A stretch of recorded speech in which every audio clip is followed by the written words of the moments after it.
Indien. Ein Land, in dem die Liebe ein einziges Feuerwerk ist. So sollte man meinen. Schließlich stammen von hier so ausgelassene Liebestechniken wie Tantra oder Kamasutra.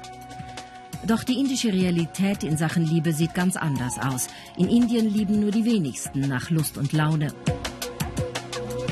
Laut UNICEF leben 90% aller indischen Paare in einer arrangierten Ehe. Wobei das rigide Kastendenken auch heute noch oberstes Gebot ist. Vor allem Frauen leiden unter der horrenden Mitgift, die viele von ihnen mit in die Ehe bringen müssen. Bis zu $100.000 zahlt die Familie einer Frau aus dem Mittelstand. Nach der Heirat kann in einem der frauenfeindlichsten Länder der Erde der Streit ums Geld tödlich werden. Die Polizei zählt jährlich um die 7.000 Mitgiftmorde. Mögen Glück und Schönheit an Mithila kleben bleiben wie die Kurkuma-Paste auf Haut und Haar. Es ist der Vorabend von Mithilas Hochzeit, Polterabend sozusagen. Religiöse Hindu-Rituale und altüberlieferte Traditionen bestimmen das Geschehen im Haus, während draußen der DJ den Jungs aus der Nachbarschaft einheizt. In indischen Slums kann man sich leicht verlaufen. Heute aber kann ich mich an der Musik orientieren.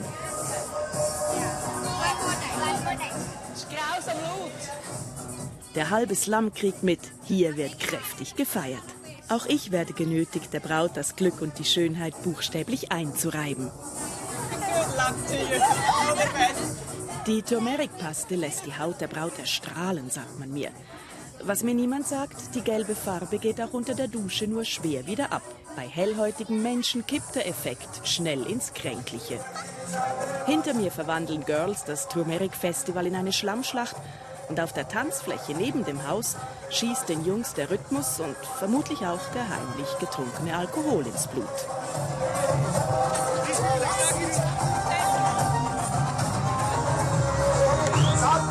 Mittendrin, im karierten Hemd und völlig losgelöst, Mithilas Vater.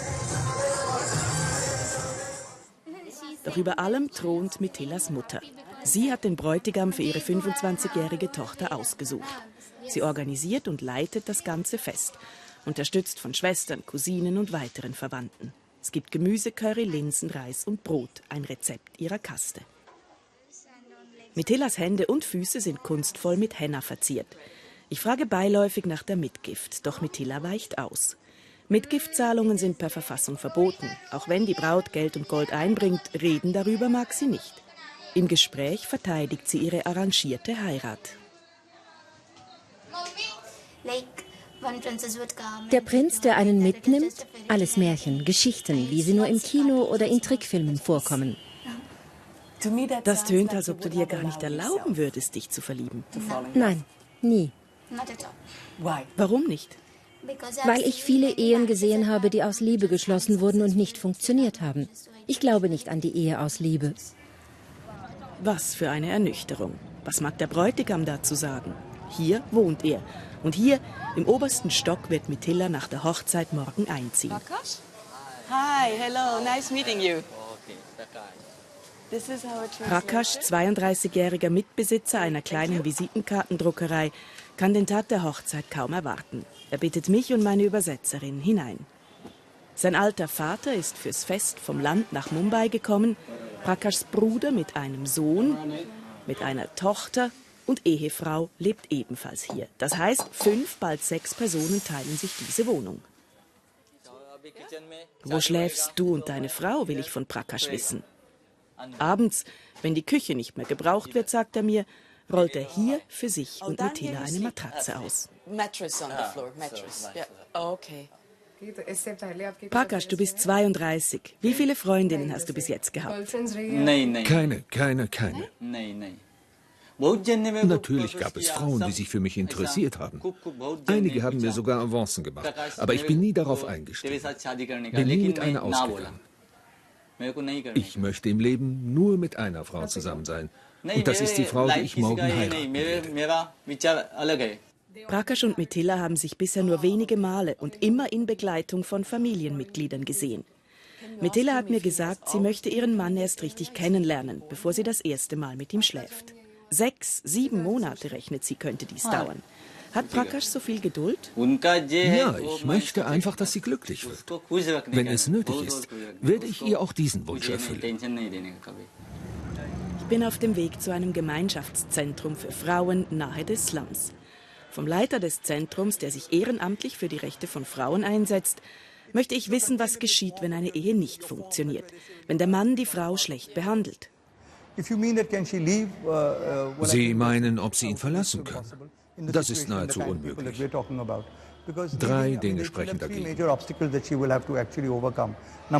Erstens das Geld. Wovon soll sie leben? Zweitens der Platz. Wo soll sie fortan leben? Und drittens das Stigma, die gesellschaftliche Ächtung nach einer Trennung. Und wenn es die Frau einfach nicht mehr aushält? Nun, entweder rennt sie einfach weg und versucht ihr Glück anderswo. Aber ohne Unterstützung führt dies nur noch tiefer ins Elend. Oder sie entscheidet sich für den letzten, ultimativen Ausweg und nimmt sich das Leben.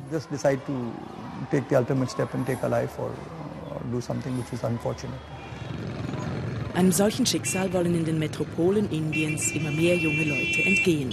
Sie lassen sich nicht mehr verkuppeln, sondern nehmen ihr Glück selber in die Hand. Die Anonymität in der Stadt macht's möglich. Zärtlichkeiten in der Öffentlichkeit sind zwar erst selten zu sehen und eher verstohlen. Die Moralvorstellungen im Lande der Liebeslehre Kamasutra sind so rigide, dass ein Abend zu zweit eine Grenzlinie streift. Doch nicht alle halten sich an die Vorgaben der Gesellschaft. Ich treffe CJ und Shweta. Sie brechen ein Tabu in Indien, leben zusammen ohne Trauschein. Wissen ihre Eltern, dass sie Tisch und Bett teilen? Nein, für sie ist es unvorstellbar, dass eine junge Frau unverheiratet mit einem Mann zusammenlebt. Wäre es meine Schwester, hätte ich auch Mühe.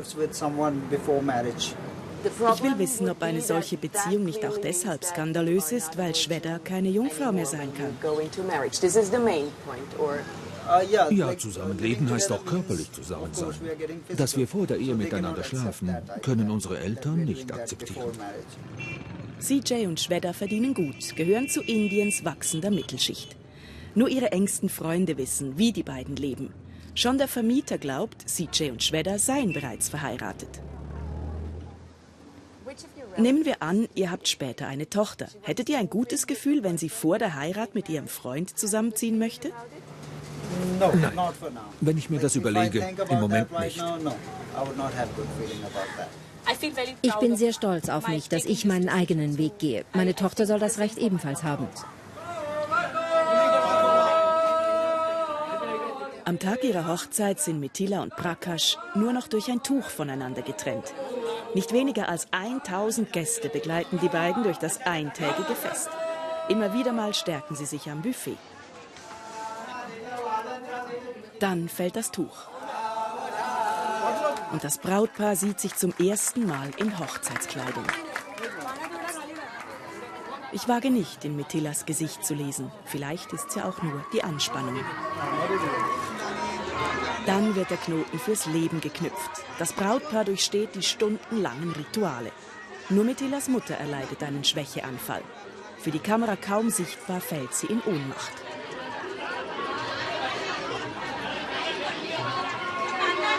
Die Tochter für immer wegzugeben, das war dann doch wohl zu viel. Und Mithila, gefangen in der Zeremonie, darf nicht einmal helfen. Minuten später taucht die Mutter wieder auf, zur allgemeinen Erleichterung. Ein Feuer, hell und warm, mitten auf der Bühne, 7-mal umkreist vom Brautpaar. Runde um Runde verbunden mit der Bitte um Nahrung, Wohlstand, Harmonie, Glück und gesunde Kinder. Mein Wunsch für Mithila, dass aus dem Arrangement fürs Leben irgendwann Liebe wird.